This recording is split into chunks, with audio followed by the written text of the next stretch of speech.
বর্ষাকালে চিড়িয়াখানা ভ্রমণের অভিজ্ঞতা কেমন হয় এটাই আজকে তোমরা দেখছো। কি অবস্থা, একটু আগেই রোদ হচ্ছিল, আবার মেঘলা, এখন কলকাতায় অজস্র বৃষ্টি। ফাইনালি পৌঁছে গেলাম আলিপুর, একদম চিড়িয়াখানার সামনে। এখন রোদ্দুরটা উঠে না, ওয়েদারটা বেশ চমকপ্রদ লাগছে। হ্যালো বন্ধুরা, welcome back to my channel. স্বাগত জানাচ্ছি তোমাদের কলকাতা থেকে আরও একটা নতুন ভিডিওতে। আজকে আমি যাচ্ছি কলকাতা চিড়িয়াখানা, মানে একদিনে ছুটি কাটানোর জন্য এটা বেস্ট একটা জায়গা। এই মুহূর্তে আমি আছি একদম রবীন্দ্র সদন মেট্রোর থেকে কিছুটা দূরে। এইখান থেকে মোটমাট হেঁটে আমার সময় লাগবে 20 থেকে 25 মিনিট মতো একদম আলিপুর চিড়িয়াখানা পর্যন্ত পৌঁছাতে। তা চ্যানেলে প্রথম হয়ে থাকলে অবশ্যই কিন্তু চ্যানেলটাকে সাবস্ক্রাইব করে পাশে থাকা বেল আইকনটা প্রেস করে দিও পরবর্তী ভিডিওগুলোর নোটিফিকেশনের জন্য। মেন আলিপুর চিড়িয়াখানা নতুনভাবে তৈরি করা হয়েছে, সেই সব কিছুই আজকে তোমাদের সাথে শেয়ার করব। আমাদেরকে সাথে নিয়ে ঘুরে আসি এই কলকাতার অন্যতম সুন্দর জায়গা কলকাতা আলিপুর চিড়িয়াখানা থেকে। Let's go. মা শারদামণি সেতু, মানে তোমরা যদি রবীন্দ্র সদন মেট্রো স্টেশনের দিক থেকে হেঁটে হেঁটে আসো তাহলে তোমাদের এই ব্রিজটা ক্রস করতে হবে, আর এই ব্রিজ ক্রস করলেই তোমরা পৌঁছে যাবে আলিপুর একদম জুয়ের সামনে।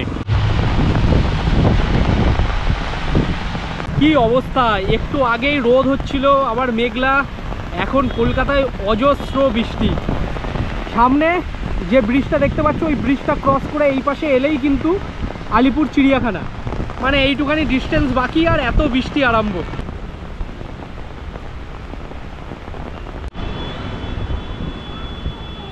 ফাইনালি পৌঁছে গেলাম আলিপুর একদম চিড়িয়াখানার সামনে। এই দিকে হচ্ছে তোমার টিকিট কাউন্টার, আর এই পাশ থেকে হচ্ছে এন্ট্রি করতে হবে। তা চলো আগে টিকিটটা কেটে নিই, তারপরে ভেতরে এন্ট্রি করে তোমাদের সব কিছু দেখাচ্ছি।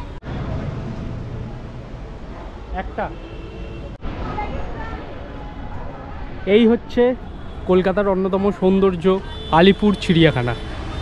গেট থেকে তোমরা এন্ট্রি করবে, করার পরে এইদিকে তো তোমরা এক্সিট গেট দেখতে পাবে, আর সামনেই দেখো কি সুন্দর। এটা কিন্তু গাছপালা কাটিং করে কিন্তু এরকম আকৃতি দেওয়া হয়েছে। এবারে তোমাদের সাথে কিছু ইনফরমেশান শেয়ার করি, যারা আলিপুর চিড়িয়াখানায় আসবে কিভাবে আসলে তোমাদের সুবিধা হবে। তোমরা যদি শিয়ালদার দিক থেকে আসতে চাও তাহলে শিয়ালদা স্টেশনের বাইরে থেকেই বাস পেয়ে যাবে একদম আলিপুর চিড়িয়াখানা আসার জন্য। তোমরা যদি হাওড়া ওই দিক থেকে আসতে চাও মেট্রোতে, তোমাদের নামতে হবে হচ্ছে Rabindra Sadan metro station. Metro স্টেশনের বাইরে থেকে তোমরা বাস ট্যাক্সি এইসব পেয়েই যাবে আলিপুর চিড়িয়াখানা আসার জন্য। বেঙ্গল টাইগারের জায়গা, এইখানে বেঙ্গল টাইগার দেখা যায়।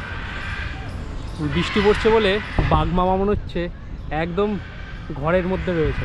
ওই পাশ থেকে গিয়ে দেখি দেখানো যায় কিনা তোমাদের বাঘটা। ওই দিকে খোলা থাকে, মানে ঘরটার মধ্যে। চলো।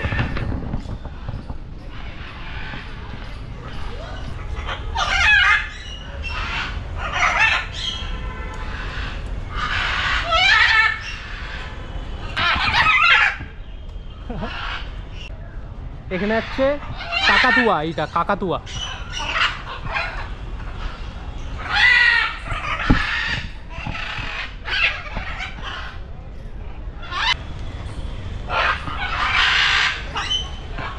কি দারুণ লাগছে তাই না? এইবারে আমি তোমাদের দেখাবো চিড়িয়াখানার অন্যতম সবথেকে আকর্ষণীয় রয়্যাল বেঙ্গল টাইগার। বাঘ দেখাবো এবার তোমাদের। চলো। চিড়িয়াখানার ভেতর এন্ট্রি করার পর আমরা কিন্তু জিরাফের জায়গায় চলে যাব। এইদিকে হচ্ছে জিরাফ আছে এই পাশে। আমাদের ভাড়া সংক্রান্ত বিষয়টা বলছি। অ্যাডাল্টদের জন্য, মানে যারা বয়স তোমার মিনিমাম 3-4 বছরের ওপর থেকে কিন্তু পুরোপুরি টিকিট লাগে, মানে 50 টাকা পার হেড টিকিটে। আর ক্যামেরা করার জন্য কিংবা ভিডিওগ্রাফি করার জন্য কোনো কিন্তু এক্সট্রা চার্জ দিতে হয় না। Welcome to giraffe world. আর এই জায়গাটায় কত মাছ আছে এইখানে। এইখান থেকে জানি না বুঝতে পারবে কিনা ক্যামেরাতে। এই দেখো কত মাছ এইখানে।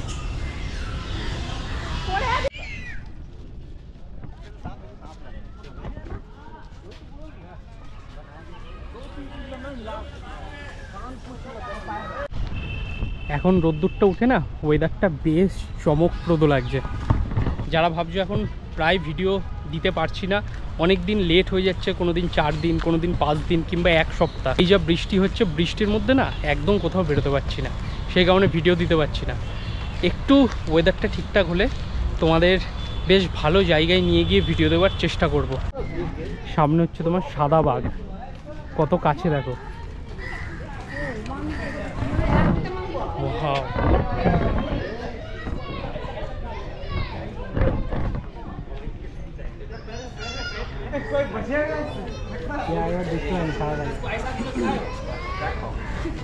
এদেরটা নাই হ্যাঁ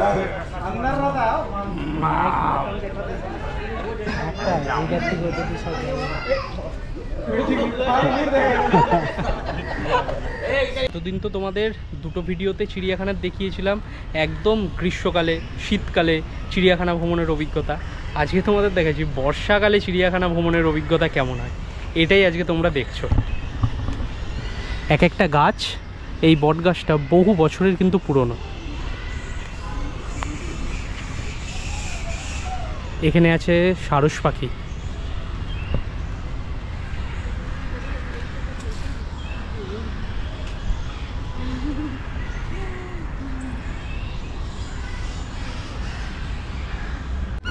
চিড়িয়াখানায় যদি তোমরা এরম গাড়ি করে ঘুরতে চাও, পার হেড তোমাদের 50 টাকা করে লাগবে। এর জন্য একবার টিকিট কাউন্টারে জিজ্ঞেস করে নিও, আমি জিজ্ঞেস করিনি। আর ভেতরে এসে তোমরা বললেও কিন্তু এরকম পার পার্সন 50 টাকার বিনিময়ে তোমাদের সম্পূর্ণ চিড়িয়াখানাটা ঘোরাবে, আর ভালো গাইডও করবে। মানে বহু প্রজাতির হরিণ আছে। এটা হচ্ছে কৃষ্ণসার প্রজাতির হরিণ। ওই দিকটা দেখো, এই দিকেও দেখো কত হরিণ।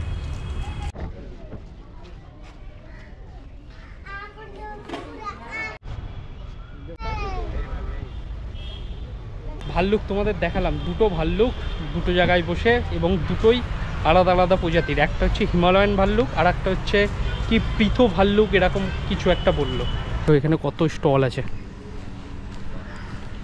ঘুরতে ঘুরতে পৌঁছে গেলাম জাগুয়ার মানে চিতাবাঘের সামনে।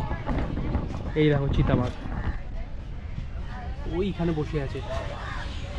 এই জায়গাটা চিড়িয়াখানায় কিন্তু খুব সুন্দর এই জায়গাটা।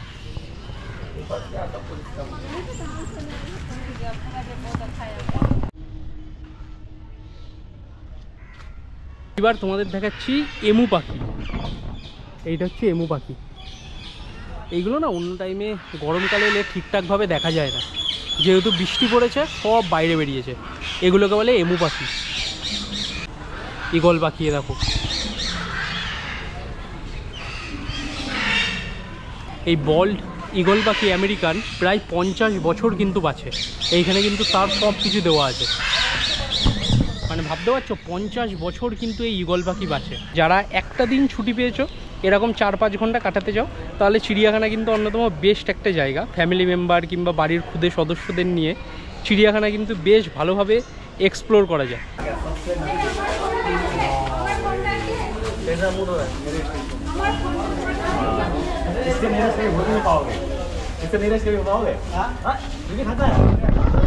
ফার্স্ট টাইম কত কাছ থেকে দেখো দেখাচ্ছি তোমাদের রয়্যাল বেঙ্গল টাইগার।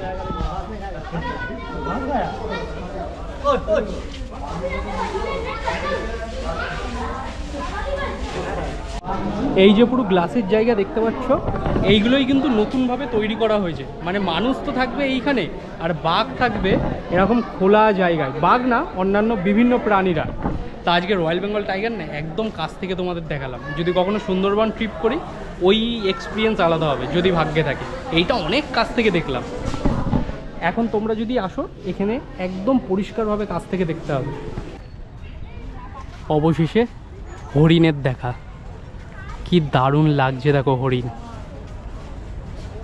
কলকাতা চিড়িয়াখানার মধ্যে বহু প্রজাতির কিন্তু হরিণ তোমরা দেখতে পাবে। তোমাদের দেখাচ্ছি হরিণ। এর আগে কিন্তু আমি 2বার এসেছি, অনেক প্রজাতির হরিণ দেখতে পেয়েছি। সব দেখো কি দারুণ লাগছে। সাপের জায়গাটায় ভেতরে ঘুরলাম, একটা ঠিকঠাক মতো সাপ দেখতে পাইনি।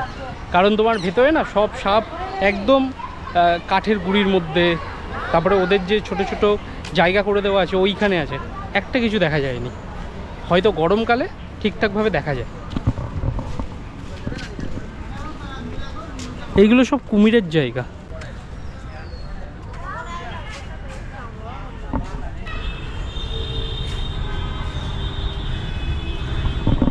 বেসিক্যালি এই জায়গাটা না ফটো তোলার জন্য, এই জায়গাটা খুব ফেমাস।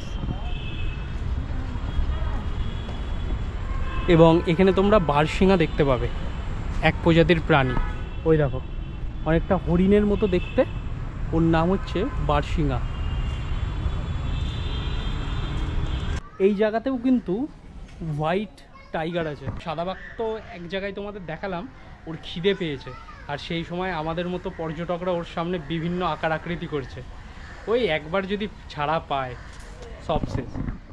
এইখানে এলেও তোমরা হোয়াইট টাইগার দেখতে পাবে। যদি তোমরা টাইমিংয়ের কথা বলো, সকাল 9টা থেকে বিকেল 5টা পর্যন্ত আলিপুর চিড়িয়াখানা খোলা থাকে, আর শুধু বৃহস্পতিবার বন্ধ থাকে আলিপুর চিড়িয়াখানা। এই হচ্ছে এখানকার টাইমিং। এই জায়গায় আছে জলহস্তি, ওই দূরে জায়গাটায় যেটা জলের ওপর উঁচু মতো লাগছে ওটাই কিন্তু জলহস্তি।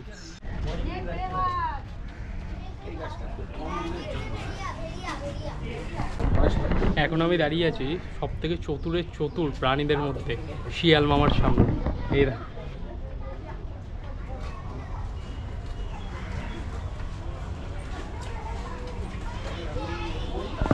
যারা গ্রামের দিকে থাকো এরকম শিয়াল প্রচুর দেখতে পাও আমি জানি, কিন্তু আমাদের দিকে না ওখানে রাস্তাঘাটে বেরোয় না, মানে একটু গ্রামের দিকে গেলে আবার দেখা যায়। রাউন্ড করছে, কি হলো? এই দিকে সব জায়গা হচ্ছে মেছো বিড়াল, বন বিড়াল, বিভিন্ন প্রজাতির বিড়ালের জায়গা। যারা ছোটরা আমার ভিডিও দেখছো তোমাদের একটা কোশ্চেন করছি, পশ্চিমবঙ্গের জাতীয় পশুর নাম কি? কমেন্ট বক্সে জানিও যদি জানো, আর যদি না জেনে থাকো সেটি হচ্ছে মেছো বিড়াল। এটা হচ্ছে মেছো বিড়াল, যার ইংলিশে নাম ফিশিং ক্যাট। এখানেই থাকে, এখন দেখতে পাবে না, সব ভেতরে আছে। তা আজকে বর্ষার দিনে চিড়িয়াখানা ভ্রমণের অভিজ্ঞতা এই পর্যন্তই শেষ করলাম। দেখা হচ্ছে পরের ভিডিওতে। এবং আজকের যেইটুখানি ভিডিও তোমাদের দেখালাম, এই বৃষ্টির মধ্যে আসার জার্নি থেকে শুরু করে এভরিথিং যে তোমরা এই ভিডিওর মাধ্যমে দেখতে পেলে, কেমন লেগেছে অবশ্যই কমেন্ট বক্সে জানিও। দেখা হচ্ছে নতুন কোনো জায়গা, নতুন কোনো ভিডিওর সাথে। টেক কেয়ার, অ্যান্ড আজকের জন্য টাটা ফ্রম কলকাতা চিড়িয়াখানা।